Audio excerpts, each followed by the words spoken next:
You're listening to The Sound of Science, Future Feasts, by the Weizmann Institute of Science. Picture every living thing on Earth. Every bird in the sky, every whale in the ocean, every person in every city, and place them all on a single colossal set of scales. For most of us, the image of nature is one of vast, untouched abundance. We imagine a planet where wildlife still holds the heavy end of the scale. But the reality is far more startling. Our presence on this planet isn't just felt through our technology or our cities. It is written in the very weight of life itself. Hi, I'm Professor Roee Ozeri, and this is The Sound of Science Future Feasts. Today we're looking at the world through a different lens, that of biomass. We're joined by researchers who are quantifying the profound shift in the distribution of life on Earth and how our global food system has fundamentally rewritten the biological balance of our planet. To understand this shift, we first have to agree on a common metric. What does it actually mean to weigh the world? Biomass is just how it sounds. It's mass of living things. So bio and mass, the weight of living things enables us as a metric to see the world from a different perspective. That's Lior Greenspoon, a PhD student in Professor Ron Milow's group at the Weizmann Institute. For example, if I think about how people usually view the world, or things like when we think about biodiversity, people usually think about the number of species. It's a very important way to quantify the world living things, but it's just one perspective on living things. Lior spent years compiling global data to understand how life is actually distributed. And as she explains, counting species doesn't always tell the whole story. To truly understand the load we are placing on the planet, we have to look at the sheer physical presence of these organisms.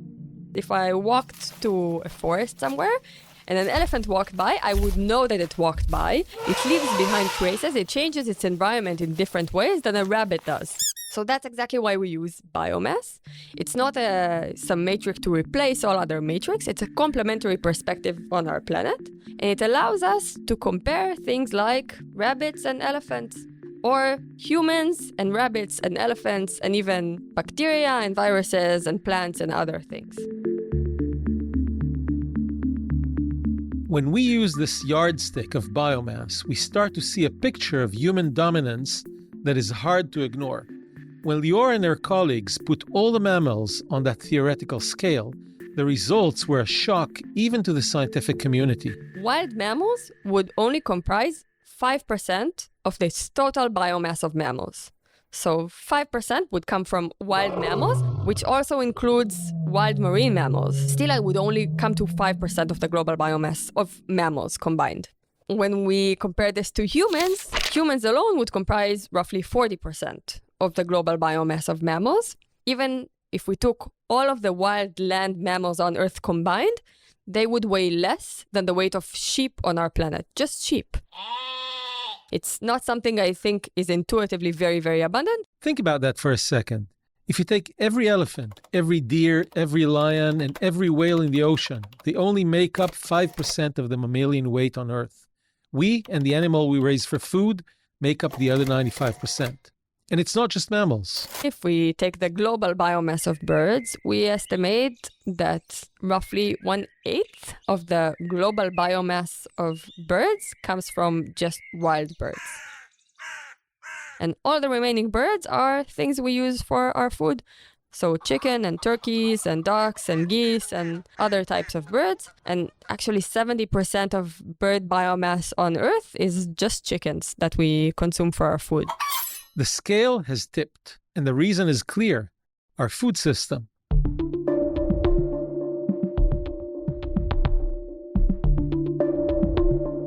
But why is this system so heavy? Why does our appetite for meat and dairy require such an enormous biological footprint? We have to recognize that there are big challenges we're facing with food production today. That's Sam Lovat, a researcher also from the Milow group. He studies the efficiency, or rather the inefficiency, of how we produce these massive amounts of biomass. In the last 100 years, the global population has quadrupled in size from 2 billion to 8 billion people. And the types of foods people want to eat are getting more and more difficult to produce, more and more expensive, more and more resource demanding. And this has led to a lot of environmental challenges over time, using a lot more resources, which is driving things like climate change, biodiversity loss, water stress, and these kinds of issues. When we talk about 8 billion people needing to eat, we aren't just talking about volume. We're talking about an unprecedented energetic trade-off. Our modern diet is inefficient by design. We have constructed a biological engine that consumes vast amounts of the planet's natural capital to produce just a fraction of the output. Sam explains that when we look at the numbers, the return on investment for animal-based protein is remarkably low. For every kilogram of meat from cows, you need to feed about 20 kilograms of crop to achieve that. So you're losing 95% of what you're putting in. You're losing that. You're not getting that back. This means you have to grow very large amounts of animal feed to produce, say, beef. And so really you're losing so much of what you're putting in, and what you're growing in order to make that feed that you're giving to the animals, you have to use a lot of resources to do that. Not only the land to grow it, but also the water invested in producing that food, also the fertilizer and so on. This massive biological engine we've built, this system of turning 20 kilos of plants into 1 kilo of beef, doesn't just change the weight of animals on Earth, it changes the chemistry of the Earth itself. When you take this to soil, there is much less nutrient limitation in soil. Dr. David Zeevi is a computational biologist who looks at how this agricultural fingerprint reaches down into the microbial world. When we talk about 95% of the weight being us and our livestock, we are also talking about the land that supports them. However, what you do see in soil is that some of the nutrient availability is controlled by human interventions. And some of these human interventions are agricultural. So for example, we add a lot of nitrogen, we add a lot of phosphorus to soil where we grow whatever we grow in order to survive on this planet. And when we add that, what we're thinking is that perhaps we're enabling a faster or quicker evolution of microbes in this soil. So understanding how these interventions affect microbes could really blow out to something that's in global proportions that would help us understand how we're changing our world and whether these things feed back into things like climate change or resource changes, or they attenuate their effect. It's easy to assume that it's always been this way, that the world was always ours. But Lior's research into the past shows us that this shift happened with incredible, almost violent speed. To me, one of the greatest shocks was if we just go 170 years back in time to the year 1850. Wild mammals, according to our estimates, comprised half of the global biomass of mammals. Again, that's Lior Greenspoon. Over the past 170 years, we were able to grow our populations and livestock populations very, very rapidly. But also on the flip side, we did our best to decrease wild mammal populations. And this resulted in kind of rapid escalation of how mammalian biomass looks today. So from 50%, we go down to 5%. This transformation wasn't a slow natural migration of species. It was a rapid, intentional replacement. In less than 2 centuries, we've essentially deleted 45% of the wild weight of mammals and replaced it with ourselves and our livestock. But these aren't just animals in the traditional sense. They are creatures we have reshaped to serve a singular purpose. Professor Avi Levy explains that we have essentially become the architects of their biology. If you take a cow, it's not like the wild cows that you had in nature. Now it's really a genetic monster. It can produce 30 liters of milk. That's Professor Avi Levy from the Department of Plant and Environmental Sciences at the Weizmann Institute. So this is not similar to the original progenitor. Same with plants. If you look at the original corn, just small like my little finger, and now it's a big ear of corn. Or if you take wheat, for example, in nature it doesn't have a spike like we have now. This is human selection. For in agriculture, we are like mimicking evolution and in a way accelerating it. Avi highlights a critical danger in this human-driven evolution. As we select for mass, for larger ears of corns and heavier cows, we are creating a biological world that is increasingly uniform, and uniformity is fragile. Human did selection to new variants and to get the new type of wheat that we have today. But when they select for this variant, there was a bottleneck in variation, because in nature you have a big variation, lots of types, and then you select one of them. So you create what's called a genetic bottleneck. And this can be dangerous, for example, if you have a new disease that this plant is not resistant. We walk down the supermarket aisles and see walls of fruits and vegetables, and it gives us a false sense of security. It looks like abundance. But beneath that veneer of variety, our food supply is leaning on a very thin genetic pillar. We see this risk playing out in the most common fruits in the grocery stores, where entire industries rely on what are essentially biological carbon copies. And this is because it's a classical example, because banana is reproduced vegetatively. So you have clones of one thing. So that's a danger of monoculture. That's why you want diversity, because if you have a new disease, like for the banana, it can kill all the crop. And that's what we try to avoid in wheat. That's why you need to be able to inject this new diversity all the time, not to rely on the monoculture of one single variety all over the world. But it's not just the plants and animals themselves that are losing their diversity. As we reshape the biomass, we are also losing the hidden partners that make life possible.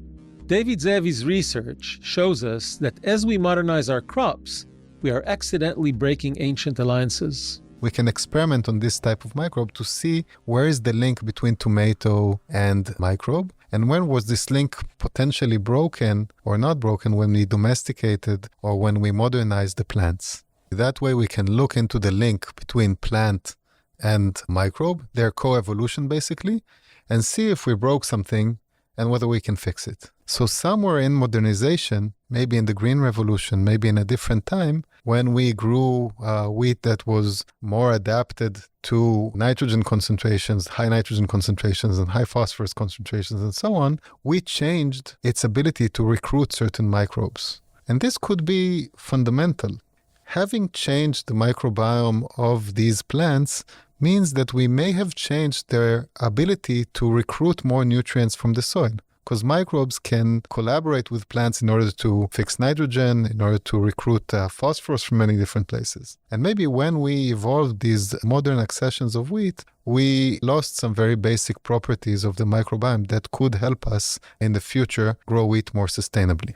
This thinning of biological diversity, which David calls a dysbiosis of the environment, makes the entire global system more susceptible to shocks. When we increase the temperature, what we think will happen is that since we're limiting the microbes to a narrower range of genomic possibilities, we will see a decreasing in diversity of microbiomes in different places. And a decrease in diversity is usually bad for the environment. Not only ecologically, it's usually not something that we want. So for example, in the human gut, rapid decrease in diversity is called dysbiosis, and it's associated with many disorders of the gut, like inflammatory bowel diseases and so on. If this happens in environmental populations, we don't exactly know what it does, but likely it's not a good thing.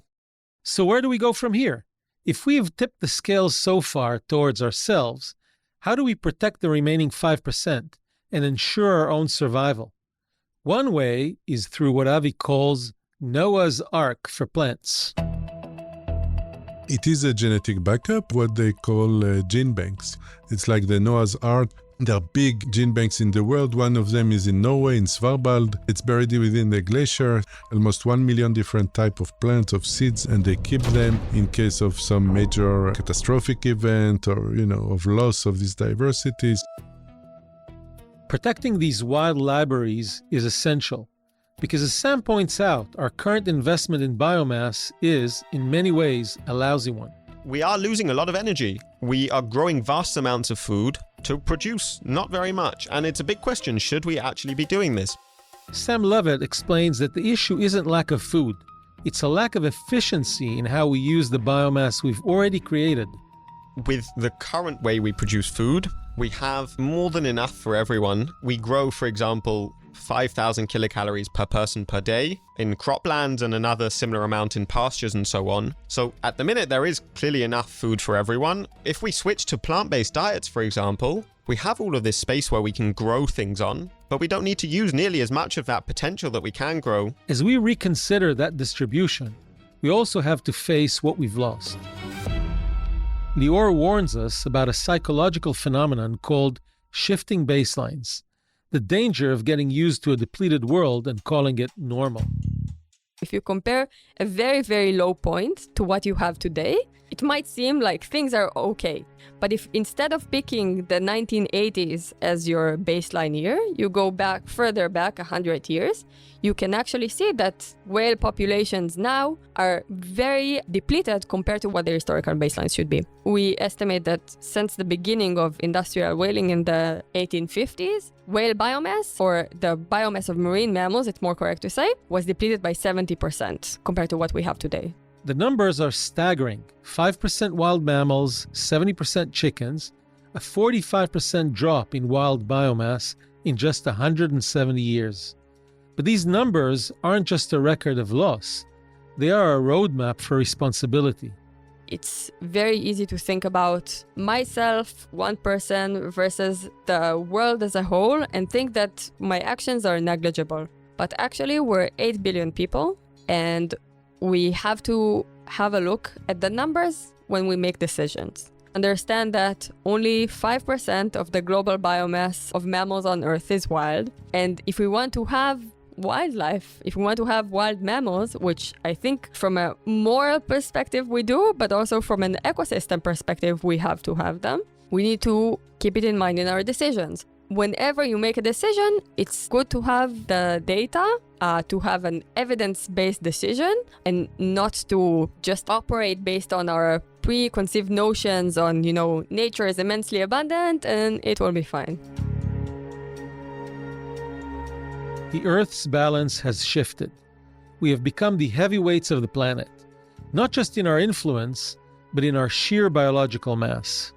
But by understanding the weight of our footprint, from the nitrogen in our soil to the genetic bottlenecks of our crops, we can begin to make choices that aren't just about growth, but about resilience. The story of biomass is the story of how we've reshaped life. Now, it's up to us to decide how much room we leave for the rest of it. I'm Roee Ozeri. Thank you for listening, and goodbye.